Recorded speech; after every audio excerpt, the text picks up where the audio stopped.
Hello, everyone. In today's episode, Yusuf, am joined by Ava Jasmine Dedier, first year fine arts student and founder of the nonprofit Rise Collective Canada, to talk about her art journey, mentorship, and community. Hey, Ava. Hey, hi, thank you for having me. Yeah, of course. So just to start, can you give us a little background about your art career? Like when you started, when did you start professionally? What got you interested? So I've always been like a super creative person, but I originally started off doing like singing, dancing, all of that. But I feel like the more I became like a teenager or like a young adult, like the more shy and like introspective I became. But I've always loved doing like visual arts, and I feel like visual arts is like the one medium where I can express myself without having to be like the center of attention in a way. So it's like the art was speaking for me, and I could be comfortable, like kind of more in the sidelines, how I wanted to be back then, but like still doing what I love.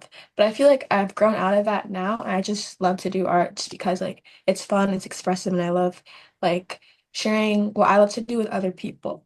So I've always been doing art, but specifically when I was like 12, 13-ish, I took a summer camp back in Markham, where I'm from, at this place called Winged Canvas. So I really loved like the art summer camp and the technical aspects of it there. So I started taking lessons. And I took lessons for about 3-ish years until I was in grade 8, going to high school. So then going into high school, I knew like I loved art. So I applied for Unionville High School's arts program, which is the high school I went to. It was like a specialized arts program where you have to submit a portfolio and whatnot, and they'll teach you like proper technical skills you wouldn't get in like a usual or regular art class. So then I got in there. I did my 4 years there, and specifically grade 12 or grade 11 even is when I like started taking art like serious. Like I really like art. This is what I want to do. I want to make a career out of it. And then I would say like the end of 2024-ish, I started like my Instagram account where I was just sharing my art, like doing it for fun, no other reason. Mhm. But then like I wanted to do more. Like I like the community aspect I built through and the friends I made through like sharing my art and just relationships and hearing how people like how something I created made them feel. Like I love that feeling, so I wanted to do more. And then from there, I started my official business called Ava Jasmine Artistry, where like I put my art into exhibitions, I sell prints, I do commissions. So that officially launched February of 2025, actually. Wow, And that very was my recent. first exhibition. Yeah, that was my first exhibition I ever did was for Black History Month.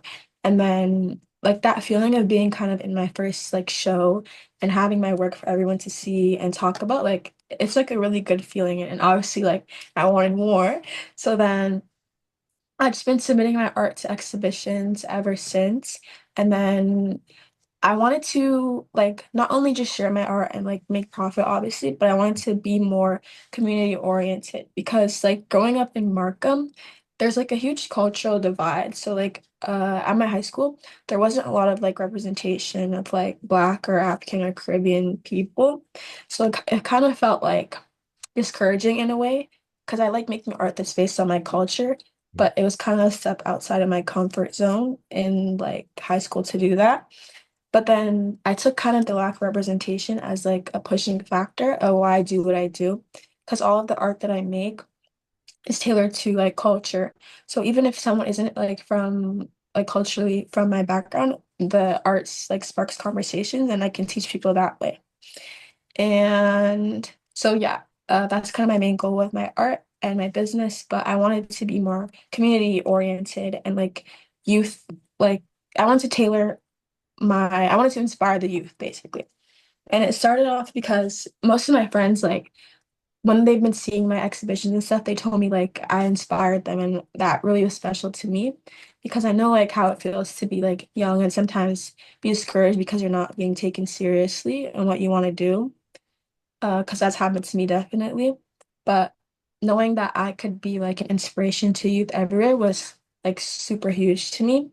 And I started my nonprofit organization, like with the help of my dad, who's like my manager in a sense.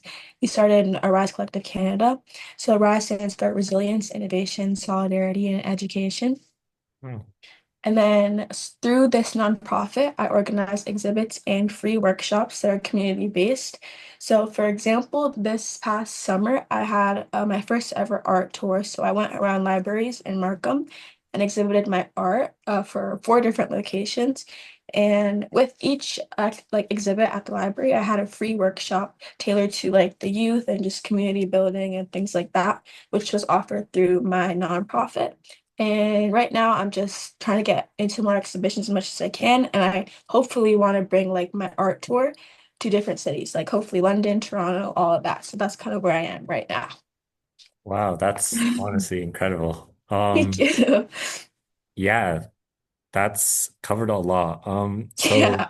just to kind of backtrack there, Mhm. you this was essentially your journey. You started art to kind of hide and be Yeah. introverted, and now Mhm. you're up front facing everybody. How does Yeah. that, I guess, make you feel? I think it was definitely like a change I had to adapt to. But I Mm, think the older I got and the more I realized like I have these goals and I actually want to like reach them. I don't think that I could have reached half the opportunities that I've been grateful to have if I didn't like speak up and like really assert my presence within a room. Because I think it's very easy to like just hide into like the background of spaces because like you don't want anyone to have the wrong impression of you or you're just too conscious about what other people think. But I think like through just growing up and like navigating the world and like I have amazing parents who also like taught me that I need to speak up more. I think through lessons like that, I realized that like if I genuinely want something and put in the work, I need to be 100% confident and I have to stop thinking about what other people might think of me or what they might think of my work because like it's just a limiting factor and like honestly like if they don't like it, like who cares? Like I like it. So that's what's most important. So I think it's definitely been a change. Like even sometimes I still fall back into my ways of like being too shy to like speak up, specifically to like adults and stuff like that. But like in the end, I just remember all the opportunities that can be gained from like speaking up and things like that. wow. So shout out mom and dad. Definitely big shout out. Okay, nice. Kind of moving towards your art and the work that you mentioned. I have seen some of your art. It's incredible, by the way. Thank you. Where do you get that inspiration or vision to kind of shape that style that you have? Okay, so like technically speaking or stylistically speaking, Mhm. I don't know exactly what to call my art. Like it's not super realistic, but it's also not super like abstract, somewhere in the middle. And that's mostly just a personal choice because like obviously I love all types of art, but for me, like real super realistic is just super boring and like not a lot of like creative freedom. That's just my opinion, though. Mm. So stylistic wise, I would say it's more of like a pop art, like modern style. That's why I choose to like paint like that. And I also do lots of mixed media. So mixed media is just like combining like, for example, acrylic paint with like oil paint or a fabric all in one piece of art. So stylistically, that's why I do what I do. But then like the whole meaning of all my pieces, specifically like the collection I have of like the portraits that you probably saw, it all stems from like my culture. So I'm Trinidadian and Venezuelan, but on the Trinidadian side, I know that like my family came to Trinidad from Africa, but it's like the cultural aspect of like my African side has kind of like been lost. So I use my painting as a way to like research and learn, but in turn like do something I love. So for example, all of my paintings in my collection, that's like my most popular works, they're all inspired by like a story of like an African god or goddess. So within the collection, there's 17 to represent the age I did it at. And then there's like 4 sub categories in the collection, if that makes sense. So it's like one big collection, but I have like females and goddesses, which is like called the divine feminine. I have the males, the divine masculine. I have elders, divine wisdom, and then kids called divine union. So then I researched each god and goddess and kind of created the paintings in their image. So the people that I'm painting, it's like they don't really exist. It's kind of like when you read like a chapter book and then you're like thinking of what the character looks like, but you actually don't know. Yeah. Like that's how I make my art. So I just make it like based on the stuff I'm reading and researching. So I'm learning about like the spiritual aspect of that culture and also creating art. And then each male and female are like counterparts to create the children in the so it's like a whole connected like research-based kind of art project. Oh, and this was just at 17, the one that was broadcasted, correct? Yeah. Wow. Wow. Wow. Okay. And 17 is grade 12 for you? Yeah. Okay. Okay, I know this is like a taboo question, but for artists, Mm. if you had to choose one piece, what would you say your Mm. favorite piece was? Okay, Oh, I think my answer changed because if okay. you asked me this like 4 months ago, I would have said like I made this one piece in grade 11 for an assignment actually, and it was called Pieces of Me. So it was like the assignment was to create two paintings that like worked with the theme, and they were like huge. It had to be like 4 feet by 5 feet or something. Mm, But the one I chose to do was like about societal beauty standards and like how it affected my life as like a teenage girl. So one of the paintings was like my face, but like on the perfect body with like straight hair, stuff like that. And it was in black and white. And then the background was like pictures of like girls on social media, like edited photos, just like outside influences. And that was in color. Then the second one, which is my favorite, was like a big like self-portrait of me. And I was ripping down the pictures I was talking about like the models and stuff like that to uncover like pictures of like my family and my friends and whatnot. And it's basically, it sounds cliche when I say it, but like beauty is like within us. Like it's not about physicalities and stuff like that.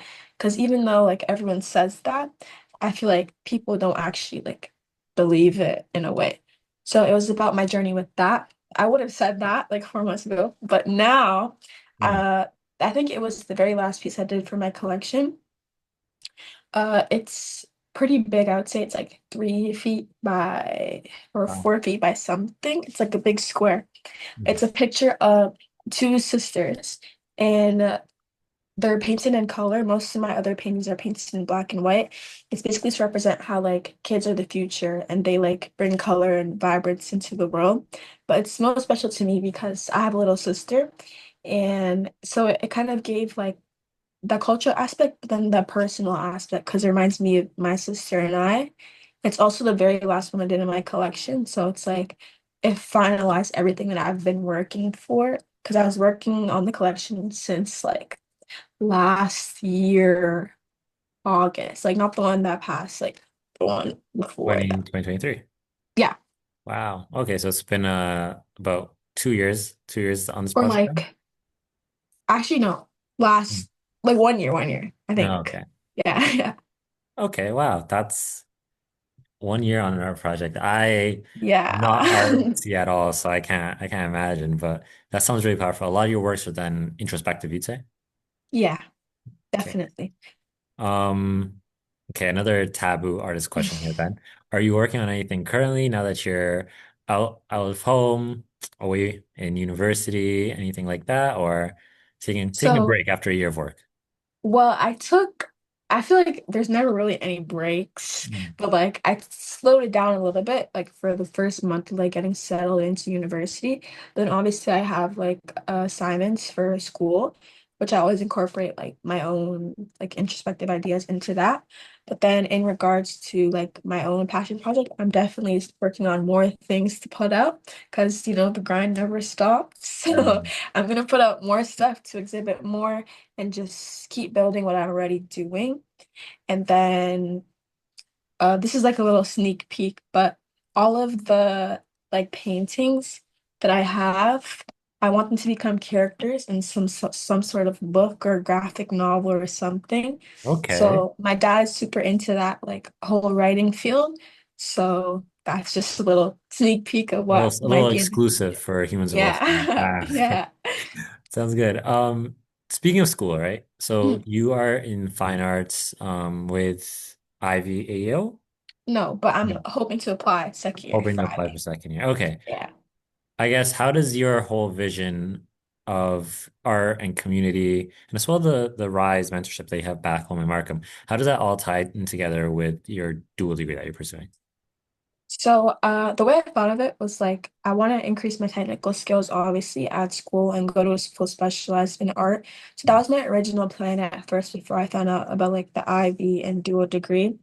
And I realized that like going to school for art, like yeah, it's cool. Like I'll be like a great artist when I come out. But I feel like if I don't know like the fundamentals and the important parts of like business and entrepreneurship, like, if I'm missing that aspect, it's very important and it might be harder for me to like succeed in the art world because I think you can be an amazing artist, but if you don't know how like to market yourself or to look for opportunities with like work and jobs, like it can be a bit hard. And I feel like people already have this idea of like, oh, like you want to be like a singer or dancer artist, like you're just gonna be a starving artist with no money.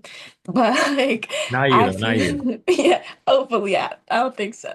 But I definitely think that if you know enough about like business and Mm. entrepreneurship to be able to promote and market yourself, then definitely like you'll go somewhere because that's what I've been doing and my dad's been helping me a lot with like the business side.